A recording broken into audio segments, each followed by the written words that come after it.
ধরার ক্ষেত্রে পুলিশ ব্যাপক অ্যাক্টিভ থাকে, রাত দিন অ্যাক্টিভ থাকে, কিন্তু আরটি করের ঘটনায় যারা পরের দিন আবার ভাঙচুর করালো, স্থানীয় মানুষ দেখিয়ে দিচ্ছে এই ব্যক্তি ছিল। আরে বাবা, তো পুলিশ আছে, পুলিশ আর ক্রিমিনাল মিলেমিশে প্ল্যান করে করেছিল, কে কাকে ধরবে? মমতার ডান হাত বাঁ হাত মিলেই তো কাজটা হয়েছে। সারা বাংলায় লক্ষ লক্ষ কোটি কোটি মা বোনেরা ঘর থেকে বেরিয়ে গেছে, মমতা প্রাণে সেটা সহ্য হয়নি, তাই ভাবলো দমন করে আমি থামাবো। এটা স্বৈরাচারী যারা, তাদের এটাই চরিত্র হয়। তারা মনে করে দমন করে পীড়ন করে সব কিছু মুখের ভাষা কেড়ে নেওয়া হবে। তারই এটা প্রক্রিয়াটা পরিকল্পিতভাবে পুলিশ এবং তৃণমূলের হুলিগান যারা, তৃণমূলের যারা ক্রিমিনাল, তৃণমূলের যারা গুন্ডা, তারা মিলেমিশে এই ঘটনা ঘটিয়েছে। একদম মিলেমিশে প্ল্যান করে, তুমি ইট মারবে, আমি একটু সরে যাব, আমরা আবার ইট মারবো, তুমি একটু সরে যাবো। দুপক্ষ ইট মারামারি হলো, কারোর গায়ে নুন ছালেও উঠলো না। বুঝুন মানে, দুপক্ষে ইট যুদ্ধ হচ্ছে, কারো গায়ে নুন ছাল উঠলো না, কারো ঘাম বার হলো না, কারো মাথা ফাটলো না, ইট ছোড়াছুড়ি চলল। বড় অদ্ভুত দেখলাম। এবার এই ইট ছোড়াছুড়ি একটা খেলা হয়ে যাক বাংলায়। দিদি তো খেলতে অভ্যস্ত, এবার ইট খেলা করে দিন একটা।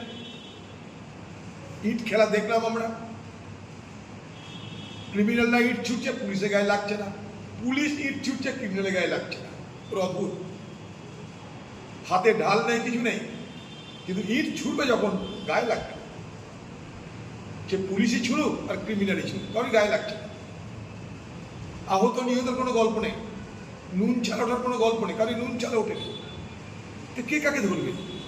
তাদেরই ঘরের লোকেরা, কে কাকে ধরবে?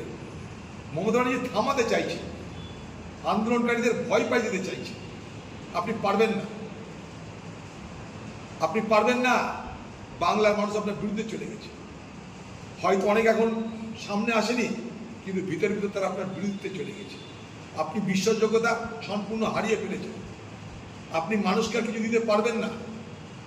মানুষ বুঝে গেছে আপনার দ্বারা কিছু দেওয়া সম্ভব নয়। অত্যাচার জুলুম ছাড়া আপনি আর কিছু দিতে পারেন না বাংলার মানুষ। এনকাউন্টারওয়ালা হঠাৎ করে এনকাউন্টার বন্ধ করে এখন ঘুমাচ্ছে, কারণটা কি? এটা আরেকটা রহস্যজনক লাগছে আমার কাছে। কারণ সমালোচনা এই সরকারের বিরুদ্ধে যে তোলা হচ্ছে, এই সমালোচনাটা কি তার দলের সেনাপতির প্রত্যক্ষ বা পরোক্ষ মদতে তোলা হচ্ছে? সেটাও কিন্তু আমার কাছে আরেকটা প্রশ্ন। কারণ সেনাপতির চুপ, পিসি একাই দাপিয়ে বেড়াচ্ছে, ধমকি হুমকি যা এখন পিসি দিয়ে বেড়াচ্ছে, সেনাপতি কিন্তু চুপ হয়ে আছে। এর পিছনে রহস্যটা কি, এটাও জানা দরকার। শত্রু না, সাংবাদিক থাকার জন্য মানুষ সব দেখতে পাচ্ছে। সাংবাদিকদেরকে টার্গেট করছে পশ্চিমবঙ্গের পুলিশ বাহিনী পর্যন্ত। পুলিশ বাহিনীর চোখে সাংবাদিকরা চক্ষুশূল, দিদির চোখে সাংবাদিকরা চক্ষুশূল। কিন্তু সেই সাংবাদিকরা যখন দিদির প্রশংসা করে, তখন দিদি হাসে। সাংবাদিকরা সত্যি কথা বলতে গেলে দিদির গায়ে লাগে, আর গায়ে লাগার জন্য সাংবাদিকের বিরুদ্ধে বদলা নিতে চাই। সাংবাদিকরা আজও এই বাংলার বিবেক, সেই বিবেক জাগ্রত করা আমাদের সকলের দায়িত্ব। সাংবাদিকরা আছে বলে আজও আমরা সত্যকে সত্য, মিথ্যাকে মিথ্যা বলে আমরা চিহ্নিত করতে পারছি। সাংবাদিকদেরকে শত্রু করবেন না দিদি। এই সাংবাদিকরা ছিল বলে আপনি মমতা ব্যানার্জি হয়েছিলেন। যখন আপনার উপরে হামলা হয়েছিল, এই সাংবাদিকরাই আপনাকে দেখেছিল টিভিতে, তখন সাংবাদিকরা ভালো ছিল। আর আপনি যখন মানুষের উপর হামলা করছেন, তখন যখন সাংবাদিকরা নিরপেক্ষ দেখাতে চাইছে, তখন সাংবাদিকরা আপনার দুশ্মন হয়ে গেল। আপনার ডিকশনারিতে শত্রুকে আর মিত্রকে নতুনভাবে লিখতে হবে। ওকে এখনই গ্রেপ্তার করা উচিত। ওর মতন বড় ক্রিমিনাল বাজারে পাবেন কোথায়? এ বাংলার অপরাধ জগতের উদীয়মান সূর্যের নাম ওখানকার প্রিন্সিপাল। এখানকার বাংলার অপরাধ যে জগৎ, সেই অপরাধ জগতের উদীয়মান সূর্য মধ্যগগনে বিরাজ করছেন, তার নাম মিস্টার কে সন্দীপ। এবং তার পিছনে বাংলার মুখ্যমন্ত্রীর প্রত্যক্ষ পরোক্ষ মদত অবশ্যই আছে। আমি দায়িত্ব নিয়ে কথা বলতে পারি। সব কিছু হয়েছে প্রশাসনের নজরে থাকার সময়। আজকে উনি বুঝতে পারছেন বিপদ আসন্ন, আজকে ওই ভদ্রলোক বুঝতে পারছেন বিপদ আসন্ন, তাই তিনি আরেকটা নাটক করে আইনের সাহায্য নিতে চাইছেন। আইনকে বুড়ো আঙুল দেখিয়ে যারা প্রতিদিন আইন ভেঙেছেন, আইন ভাঙতে ভাঙতে আজ আমাদের ঘরের মা বোনদের নিরাপত্তাকে কেড়ে নিয়েছেন, আমাদের ঘরে একটা মেয়েকে, একটা বোনকে আজকে খুন করানোর পিছনে আপনাদের প্রত্যক্ষ পরোক্ষ প্রশ্রয় কাজ করেছে। সেই সময় দাঁড়িয়ে বিচারকের সামনে জনতার দরবারে আপনাকে বিচার করা উচিত। তা না করে আপনি নিজে আইনের সাহায্য নিয়ে বাঁচতে চাইছেন, আপনি বাঁচতে পারবেন না।